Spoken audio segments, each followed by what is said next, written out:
жатқан. Сөйтіп өзімді таныстыра кетейін деп шу ауданымын деп айта қалғаным. Қаяқтан айта қалғаным.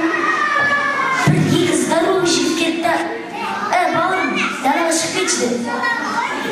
Сөйтіп шықсам, салам дейді.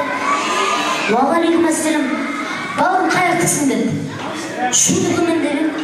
Бірдеңең бар ма деп. Көке не дейсіз түсінбей қалдым, бірдеңең бар ма? Көке не дейсіз түсінбей қалдым. Бірдеңең бар ма деп тұрмын.